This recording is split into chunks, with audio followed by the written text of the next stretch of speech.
سب سے پہلے تمام دوستوں کو السلام علیکم۔ فخرزمان نے 50 سالہ تاریخ کا ایک نیا عالمی ریکارڈ بنا دیا ہے۔ آج کی زیر نظر ویڈیو میں آپ بھائیوں کو اسی بارے میں بتائیں گے، مگر مزید تفصیلات کی طرف بڑھنے سے پہلے اس ویڈیو کو لائک کریں اور کمنٹ سیکشن میں آپ بھائی اس اپڈیٹ کے متعلق اپنی رائے کا اظہار ضرور کریں۔ جنوبی افریقہ کے خلاف دوسرے ون ڈے میچ میں 193 رنز کے اننگز کے باوجود فخرزمان پاکستان کو کامیابی تو نہ دلا سکے، لیکن اس عمدہ اننگز کے ساتھ انہوں نے نیا عالمی ریکارڈ بنا دیا۔ جنوبی افریقہ نے جوہانسبرگ میں کھیلے گئے سیریز کے دوسرے ون ڈے میچ میں پاکستان کو فتح کے لیے 342 رنز کا ہدف دیا۔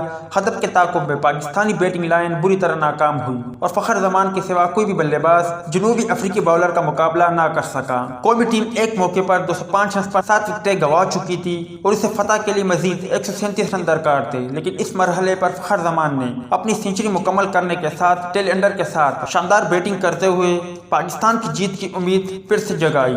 ڈبل سینچری سے میز 7 رنز کی دوری فخرزمان رن آؤٹ ہوئی۔ اوپننگ بلے باز نے 155 گیندوں پر 18 چوکوں اور 10 چکوں کی مدد سے 193 رنز کی اننگز کھیلی اور پاکستان کی ٹیم 17 رن سے میچ ہار گئی۔ فخرزمان پاکستانی ٹیم کو فتح تو نہ دلا سکے، لیکن ون ڈے کرکٹ کی 50 سالہ تاریخ کا نیا عالمی ریکارڈ بنا دیا۔ فخرزمان ون ڈے کرکٹ کی تاریخ میں ہدف کے تعاقب میں سب سے بڑی اننگز کھیلنے والے بلے باز بن گئی۔ اس سے قبل ہدف کے تعاقب میں سب سے بڑی اننگز کھیلنے کا ریکارڈ آسٹریلیا کے شین واٹسن کے پاس تھا، جنہوں نے 2011 میں بنگلہ دیش کے خلاف میرپور میں 185 رنز کی اننگز کھیلی تھی۔ سابق بھارتی کپتان مہندر سنگھ دھونی نے 2005 میں سری لنکا کے خلاف ناٹ آؤٹ 183 رنز بنائے، جبکہ بھارتی کپتان وراٹ کوہلی نے 2012 میں پاکستان کے خلاف 183 سکور کیے تھے۔ اس سے قبل پاکستان کے کسی بھی کھلاڑی نے ہدف کا تعاقب کرتے ہوئے 150 رن سے زائد اننگز نہیں کھیلی تھی۔ امید ہے دوستوں کہ آج کے مختصر ویڈیو بھی آپ بھائیوں کو پسند آئی ہوگی۔ ملتا ہے کسی نیکسٹ ویڈیو میں، تب تک کے لیے اجازت دیجیے۔ اللہ حافظ۔